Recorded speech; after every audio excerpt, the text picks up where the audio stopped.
Welcome to this MapUs Superuser course for basic subscribers.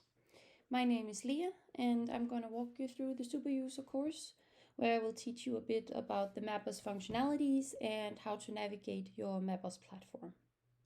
So at this point you've already been given your own version of one of the MapUs surveys, but for the sake of this Superuser course I'm going to demonstrate everything in the demo that you see here.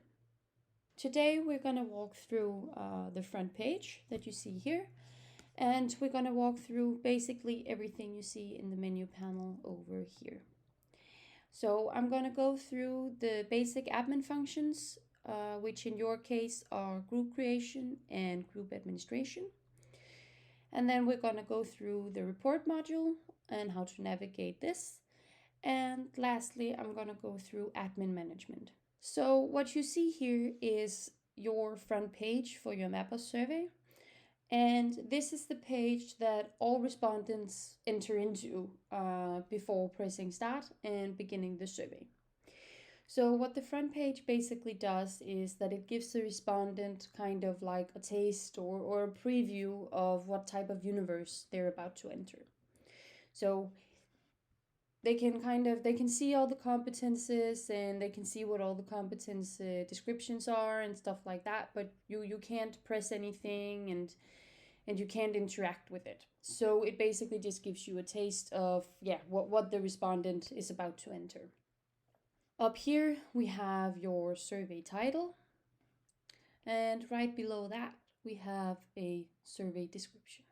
Then we have this blue button here, which is where you start the survey. And the most intuitive way to start it is to press start by doing this, and then the respondent begins the survey. And but there is another way to begin the survey as well.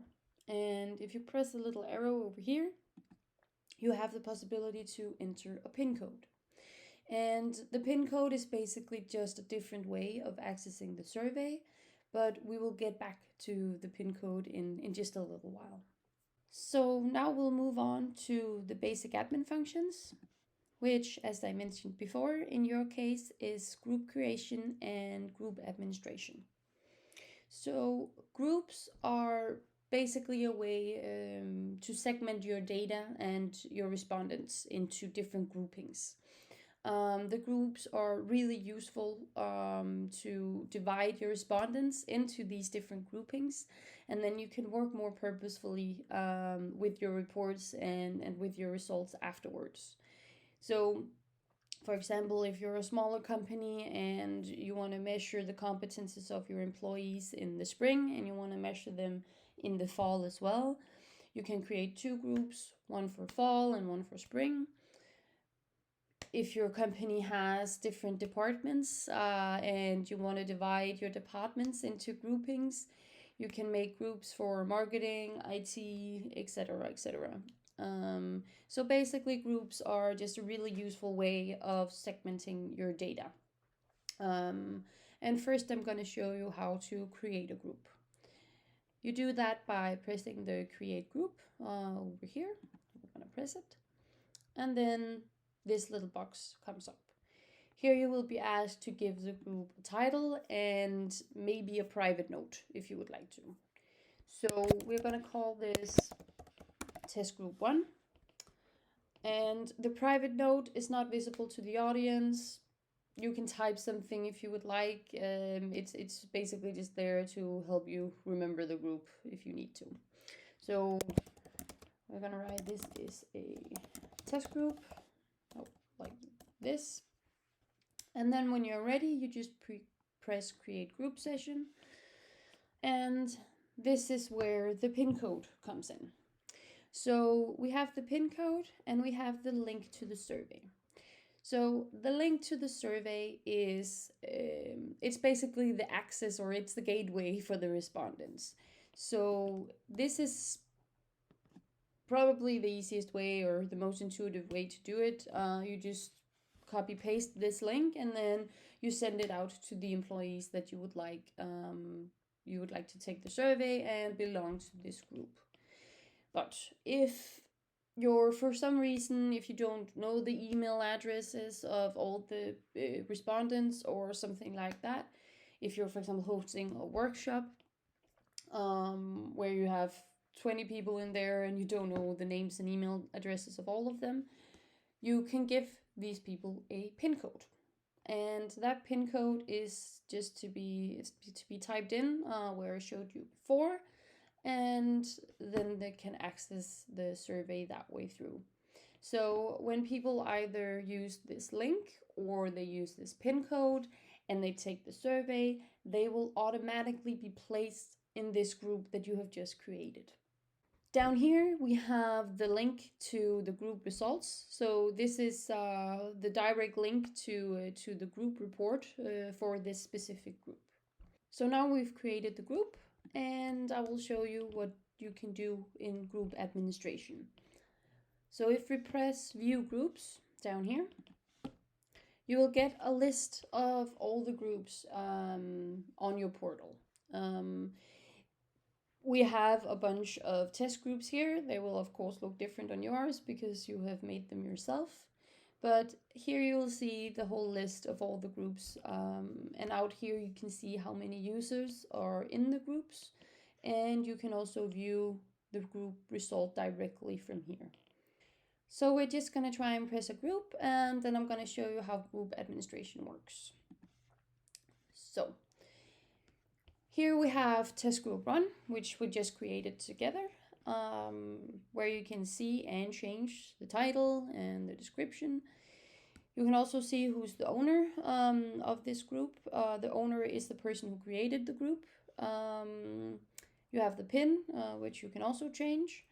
And then here you can decide whether you want the group to be active or inactive. When the group is active, it allows new respondents to take the survey. When it's inactive, it does not. Inactive groups does not get deleted or anything. It just does not allow new respondents. Down here, we have these two kind of custom fields. There is the custom survey welcome to group, and there is the custom result mail.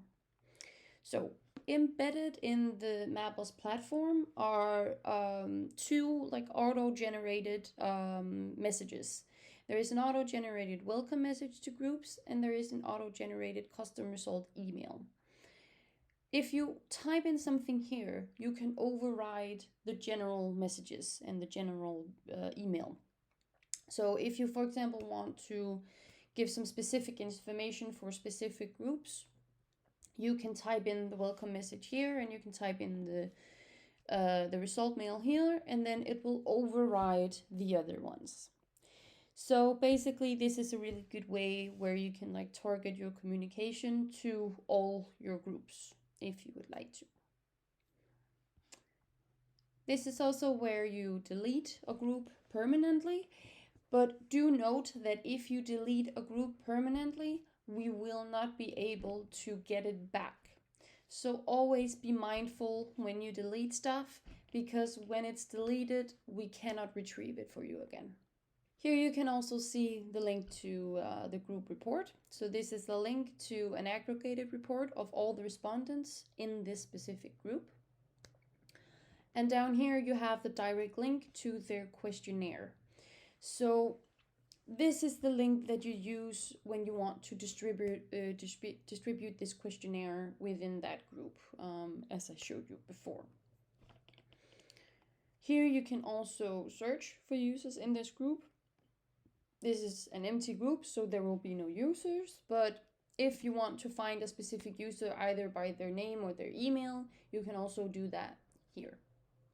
So the last thing I want to show you in group administration is how to find users and show you what you can use this for.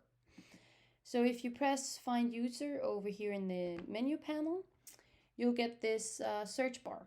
And if you press that, you'll get a list of all your respondents. In your case, they will of course have a name or an email or something like that, but here they're just called respondent 1, 2, 3, 4, whatever.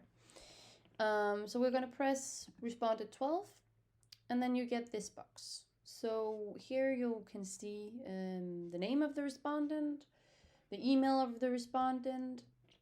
And because you have super admin access, you are not able to move users from group to group, which means that if you try to move, for example, this person to management Spring, you will get an error that says you are not allowed to edit this user section. Don't be alarmed about this. Just make sure that your users are in the right group to begin with. Here you can also delete the user permanently. It's the same with groups. Be really mindful of how and when you delete stuff, because when it's deleted, we cannot retrieve it for you. And here you can also see the direct report link for that specific respondent. And you have the direct link to that specific respondent's questionnaire. So everything in MapUs is link-based. So also, as I showed you before, when you want to administer the survey, you use links, and that is how respondents access the survey. This also means that when a user begins the survey, they will get a unique URL. And this is the URL they will need if they want to access their survey again. That means that if, for example, a respondent started the survey, but then something came up and they need to pick it up another day, if they misplace their survey link, then you can always find it here, because that is the link they need to use when they want to continue with their survey and pick up where they left off. So that's really important to also tell the respondents, is that if they cannot finish in one sitting, they need to save the URL that they see up here, and then they will be able to pick up where they left off. Otherwise, you will always be able to find it for them in here. Yeah.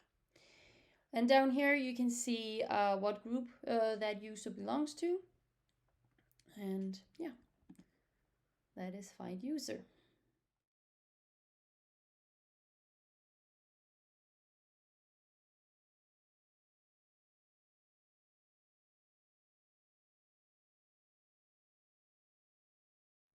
Welcome back. Now I will proceed with walking you through the MapUs report module.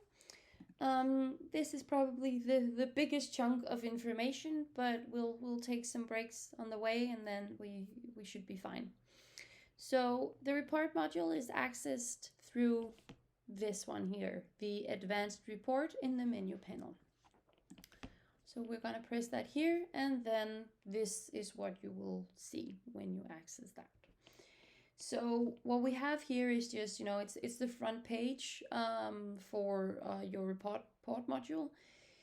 What you see here is basically just, this is a preview of the report, how the report looks like.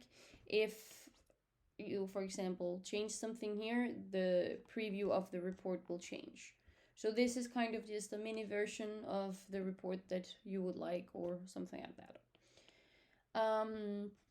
Up here we have the link for that specific report, and if you press view report, it will open in a new tab, and then you have the report. So this is the report for all the respondents on this demo platform, because I haven't segmented anything yet, but yeah.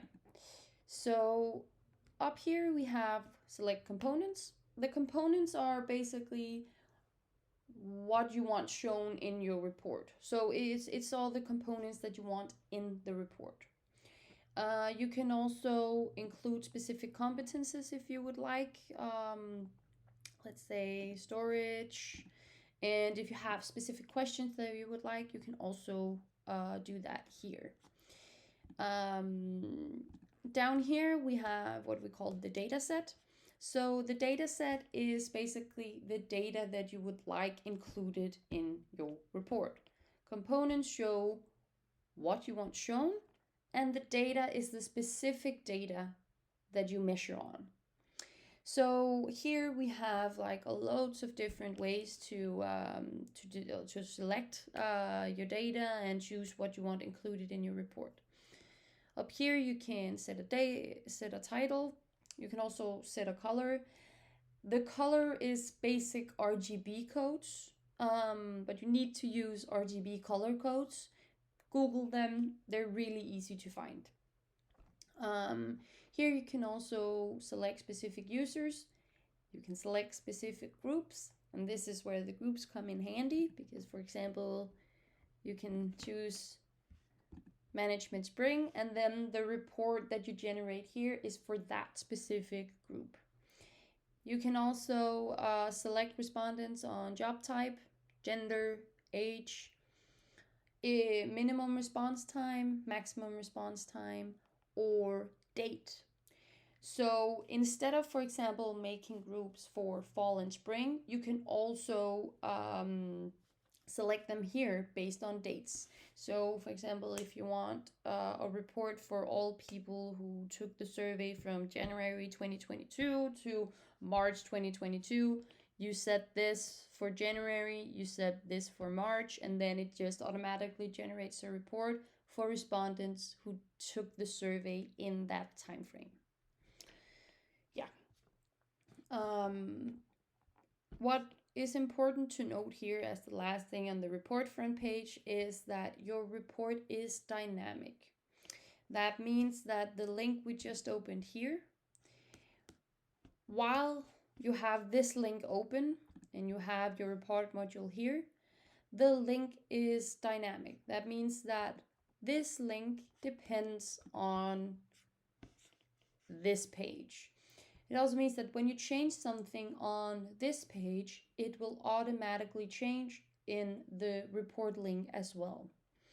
So let's try. For example, let's try and add 2 competencies. For example, we're gonna do safety, we're gonna do critical evaluation, and then we'll just go back to this, and you just need to update it quickly.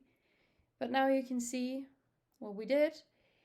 We have the report for Management Spring because we just chose the group in before. And now you can see that it added the 2 competencies that we just added in the other tab before as well. So now we have safety and critical evaluation as their own competence down here.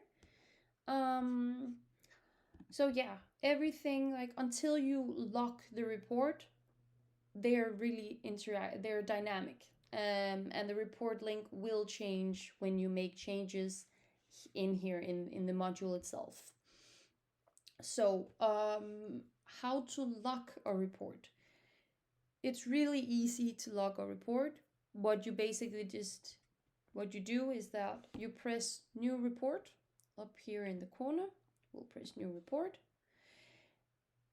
and then it will reload, and then it will show you, it basically looks the same, right? The difference now is that it has created a new report link. That means that now this is the link that's dynamic to this one and not the old one. So now you've saved this report link, and then this report is fixed. So this will no longer change when you change something in the report module over here. You can also save your report as a PDF, or you can of course print your report. You do that by going into the report, press print up here in the top here, press print, and then it just generates the graphics. And here you can either, you can either print it or you can save it as a PDF. And then you can see here, and you kind of get a moment in time picture as well of this report. Yeah. And then here you can see how it will look like if you print it or if you save it as a PDF, for example. So that is basically how the report module works. So now we're just gonna go into a bit more detail because we're gonna walk through a specific report. So now we're just gonna use the report that we just did before. There's a report for 12 respondents on the demo MapUs, and then out here in the menu panel, here you can see all the components that you have chosen for your specific report. So for example, if we like to, okay, so I'm gonna say we would like the individual user score as well. Go back, update it, and then we have the individual user score here. So this is your report front page, where you can see here, you can see all the info of that report. It's a report for 12 respondents. It's, yeah, when it's collected, for example. And then out here in this box, the about box, you can see how many respondents are in this report. You can see the time it's been collected, or from what time to what time the respondents have taken the survey. And here you can see the average time it has taken the person to complete the survey as well. Okay, so what is really cool here is that now we're in the report, and the report is interactive, which means that, for example, you can press the competence areas here, and then it will open up a new long box where you can go into detail with that specific group, or with that specific report's results. So here we, for example, have the competence area information. Here you can see the overall score for this competence area. Then you can see the description of the score, where in the taxonomy they're placed, for example. In this case, it's digital student, not that high up on the taxonomy, but yeah. Here you can see the group distribution. This chart provides an overview of how the users score on this specific digital competence area. So yeah, so this is how it's distributed. As you can see, we have a lot of percentages in like the lower part of the taxonomy, and we have a really low percentage in, so actually 0% in the higher parts of the taxonomy. Here you have your individual user scores. Here it's an overview of how each individual score on this competence area of information. And then we have aspects of information. This shows you all the questions within that competence area. So what you can do here is you can actually press each question. If you would like to, we'll just press identity footprints, and then you can see here. Here you can see the overall score of this question for this report, and then you can see the response distribution as well. So you can see how many percent has answered, one of these things down here. So you can do that, and you can press all of the things. It's the same thing with the competences inside the wheel. You can press all the competences. We'll just press active participation. And it's the same principle that applies here. Here we have the overall. There's a description of the score, a group distribution, the user scores, and then we have, again, access of active participation. Here you can see the specific questions within here. The difference between the competence areas and the competence itself is that in this you can see the specific resources. So these are the resources that are connected to that specific competence. Resources are basically, for example, it can be example, it can be benefits, it can also be exercises. So basically, resources is a useful way to go from result to action and improvement. A lot of people make use of the exercises because it is a great way to improve on that specific competence if needed. But yeah, you can see all the resources connected to that specific competence down here in the bottom. So that is how it works with the dynamic report. And now I'm just gonna go through the menu panel with you over here on the side. I'm gonna go through it pretty quickly because the easiest way to learn the report module is basically just to play around with it, choose some components, investigate what the components kind of what's inside the components, and yeah, and what's included in there. So but we're gonna walk through it rather quickly. So for this report, we have this quite long list of components. And as you see, this is your report front page. We also have the total score. The total score is the summative evaluation of the scores across all the competences and all the questions in this specific report, of course. So it's always dependent on what data set you of course chose. But yeah, so this is the total score, the description of the score. Then we have the top three. The top three are, of course, the top three competences of this group or of this report. And then we have what is called recommendation. Recommendation are the the three lowest competences, or the three competences with the lowest score within this report and within this grouping. And you have a competence overview. Here you can see, like, you can get a quicker overview of all the competences here, for example. You can also, you can, yeah, can click most of it. See here, you can also press more details, and then you'll get, when you press it here, this will show the same thing as when you press one of the competences inside the wheel on the front page. This is just a different way of accessing it. Then we have the normal range that shows the range of the respondents' answers, and like, yeah, how big the range is. What you see here is, of course, the median. So this is the median for all the questions. The line, it's a little difficult to see here. We have the individual user score, and here we also have the question scores.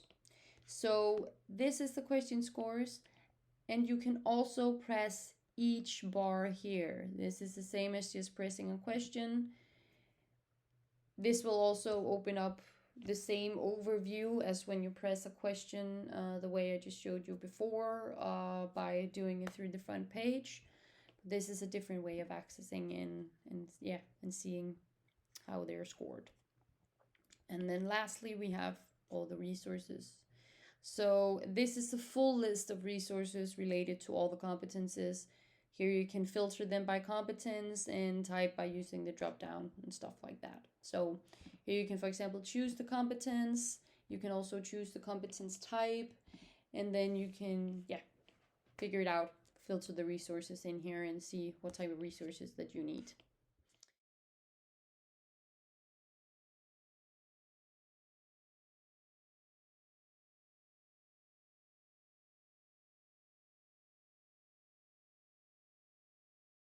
Welcome back. So now you have seen a general baseline report, which is basically a report with only one data set.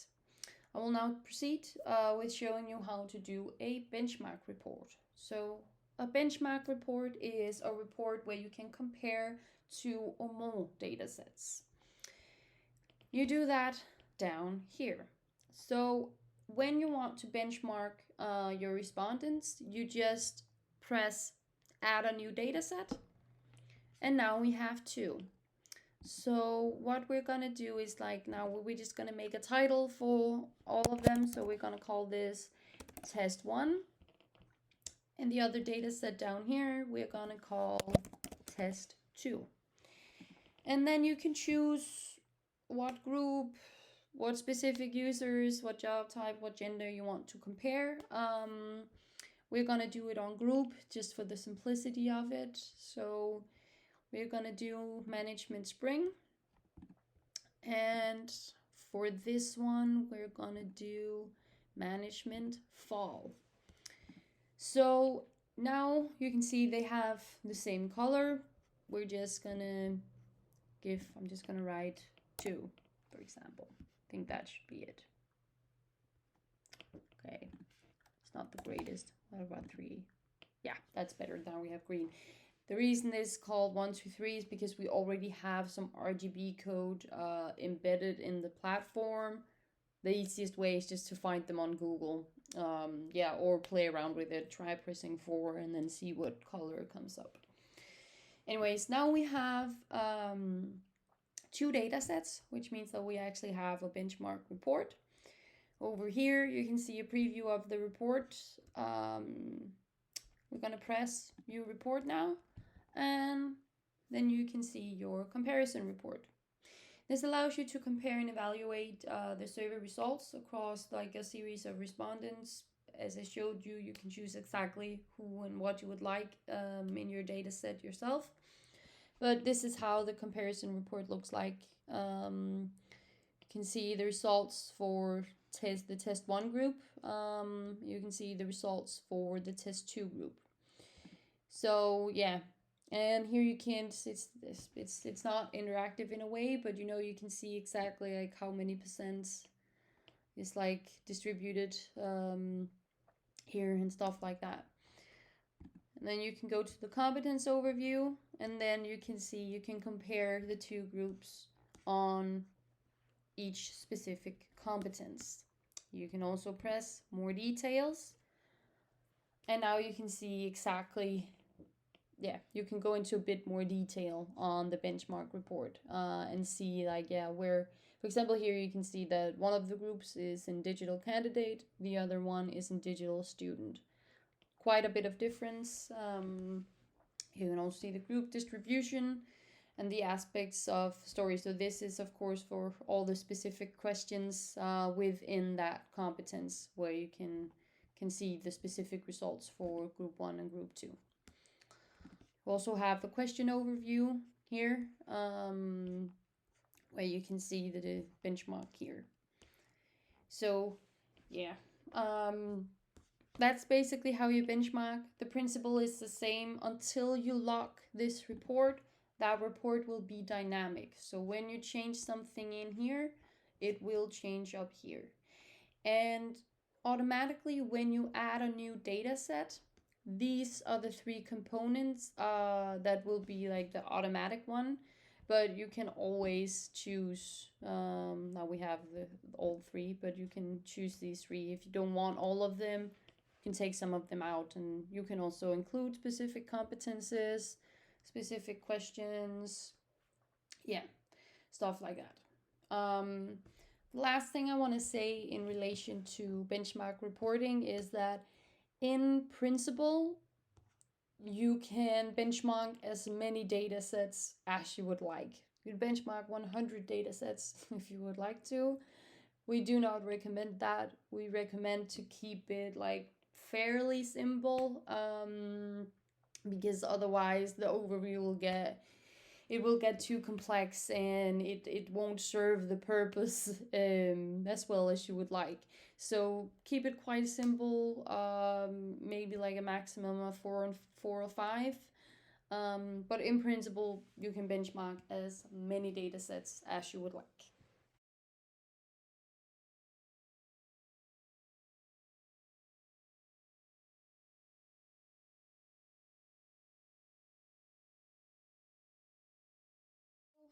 The last thing I want to walk you through today is the admin management.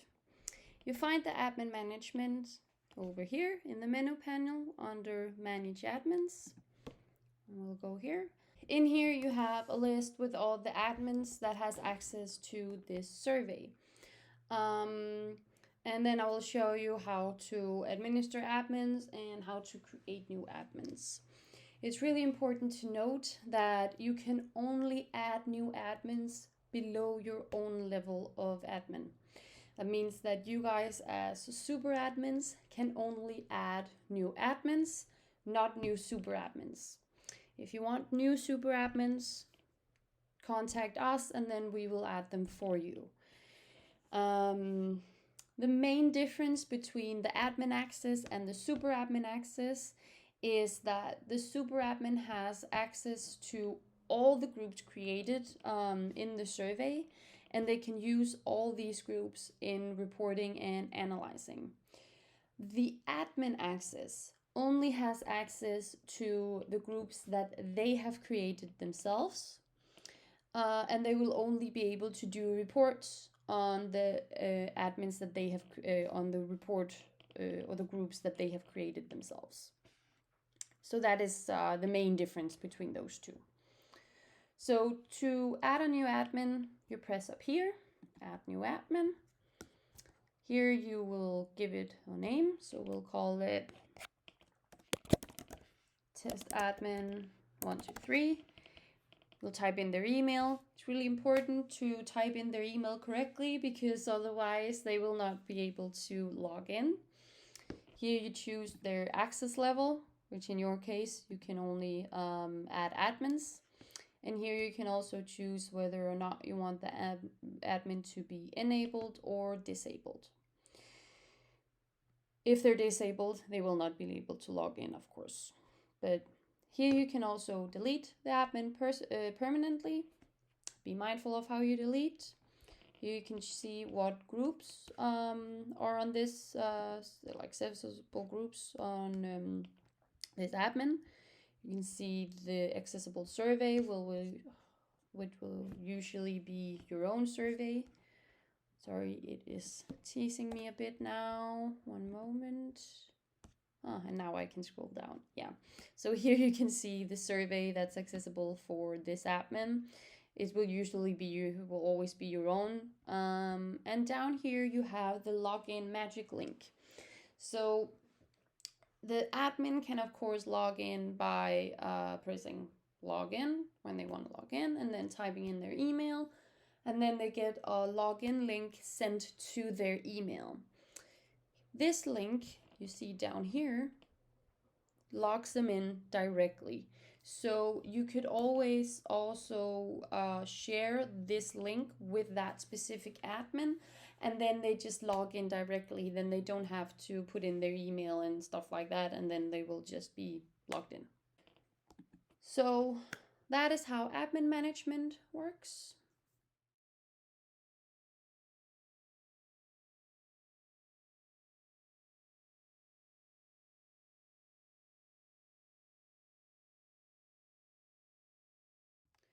Thank you for participating in this Superuser course for basic subscribers.